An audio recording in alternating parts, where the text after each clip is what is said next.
হয় সন্মুখত লোকসভা নিৰ্বাচন আৰু লোকসভা নিৰ্বাচনৰ প্ৰাক্ষণত দেখিবলৈ পোৱা গৈছে প্ৰতিটো ৰাজনৈতিক দলে নিজৰ নিজৰ প্ৰচাৰ অভিযান চলাইছে আৰু মই উপস্থিত আছোঁ বঙাইগাঁৱত দেখিবলৈ পোৱা গৈছে বৰপেটা লোকসভা সমষ্টিৰ যি মিত্ৰজোঁটৰ প্ৰাৰ্থী ফণীভূষণ চৌধুৰী তেখেতৰ হৈ প্ৰচাৰ অভিযান ইতিমধ্যে আৰম্ভ কৰিছে আৰু আজি আনুষ্ঠানিকভাৱে প্ৰচাৰ আৰম্ভ কৰিছে লগতে যিসমূহ পতাকা আছে বিজেপি আৰু অগপৰ যি পতাকা আছে পতাকা আনুষ্ঠানিকভাৱে ইয়াতে উন্মোচন কৰা হৈছে মূলতঃ কথাটো হৈছে যে এইবাৰ বিজেপি আৰু অগপৰ যি পতাকা আছে পতাকা একেলগে লগোৱা হ'ব যেহেতু মিত্ৰজোঁট হৈ পেলাই নিৰ্বাচনত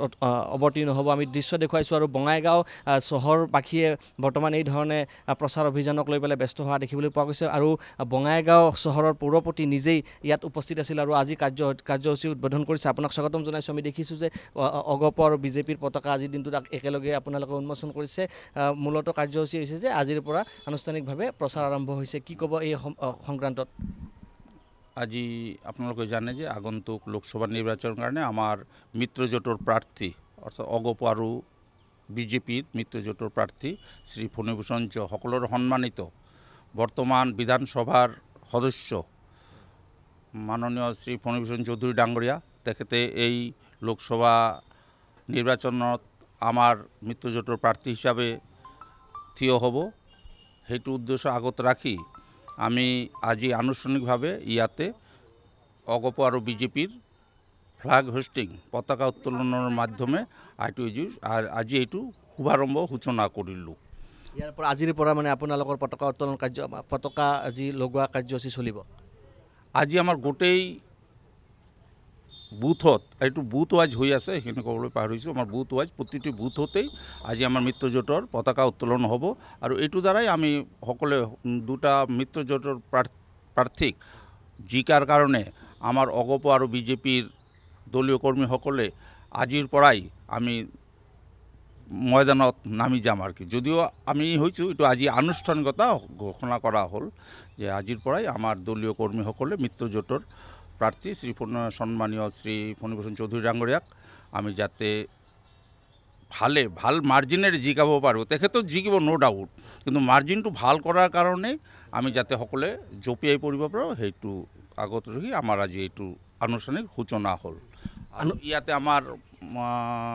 বুথ সভাপতি আছে অগপৰ বুথ সভাপতি শ্ৰী সৰস্বতী দাস তেখেতক দুই এষাৰ আমি জানিবলৈ যত্ন কৰিম আমি দেখুৱাইছোঁ প্ৰথমতে দৃশ্য দেখুৱাই লৈছোঁ অগপ বিজেপি সকলোৱে একত্ৰিত হৈ পেলাই আজিৰে পৰা বুথে তেখেতসকলে পতাকা উত্তোলন কাৰ্যসূচী হাতত লৈছে আৰু আজিৰে পৰা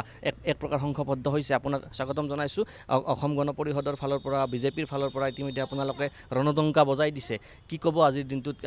কেনেকুৱা পৰিৱেশ দেখিছে লোকসভাক লৈ পেলাই নহয় ভালেই পৰিৱেশ দেখিছোঁ আৰু মানে অগপ আৰু ভাৰতীয় জনতা পাৰ্টি আমিতো বহুত দিনৰ পৰা আমি জানো যে আমি ভাৰতীয় জনতা পাৰ্টিও মানে ভাল পাওঁ মানে AGP অৰ্থাৎ মাননীয় ফণীভূষণ চৌধুৰী আৰু আমাৰ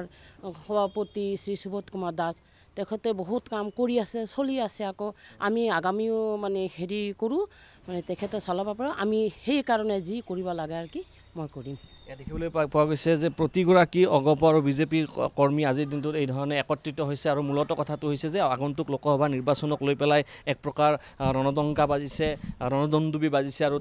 এই যি ৰণদংকা বাজিছে তাক লৈ পেলাই তেখেতসকলে এক প্ৰকাৰ উৎসাহিত আৰু আমি উল্লেখ কৰিব বিচাৰিছোঁ যে অগপ আৰু বিজেপি মিত্ৰজোঁটে যিহেতু বৰপেটা লোকসভা সমষ্টিৰ বাবে এইবাৰ প্ৰতিদ্বন্দ্বিতা আগবঢ়াব সেয়েহে আজিৰে পৰা আনুষ্ঠানিকভাৱে প্ৰচাৰ তেখেতসকলে বঙাইগাঁৱৰ পৰা আৰম্ভ কৰি দিয়া দেখিবলৈ পোৱা গৈছে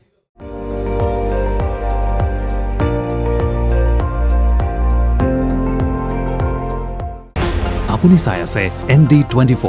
সৰ্বশ্ৰেষ্ঠ নহয় সৰ্বোত্তমৰ দৌৰ